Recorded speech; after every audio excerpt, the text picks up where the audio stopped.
Today we look at character encoding. In this episode we introduce Unicode, which overcomes many shortcomings of ASCII and subsequently became the dominant encoding system on the internet.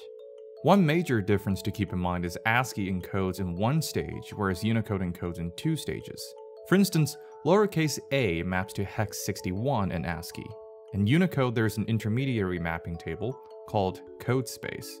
Code space contains code points to which characters map. For instance, the same lowercase a maps to code point U+61, which in turn maps to hex 61 in memory. The Unicode code space contains 17 planes, each of which contains 2 to the power of 16 code points. This gives Unicode over 1 million code points in total, which is a far cry from ASCII's 128 code points. There are several encoding standards that map Unicode code space to computer memory.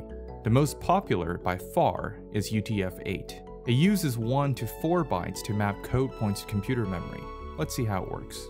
If the code point is between U+0 and U+7F, then UTF-8 only needs 1 byte to encode. The first bit in the first byte is set to 0, which tells the decoder that the character uses only 1 byte. The rest 7 bits are then available for encoding. The first 128 characters encoded exactly the same as ASCII, thereby making UTF-8 backwards compatible with ASCII. If the code point is between U+80 and U+7FF, then UTF-8 needs 2 bytes to encode. The first 3 bits in the first byte are set to 110, which tells the decoder that the character uses 2 bytes. The first 2 bits in the second byte is set to 10.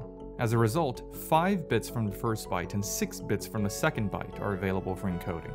3 and 4 byte encoding follows a similar pattern. Notice bytes 2 through 4 always begin with 10. This is to distinguish those trailing bytes from the leading byte, which never begins with 10.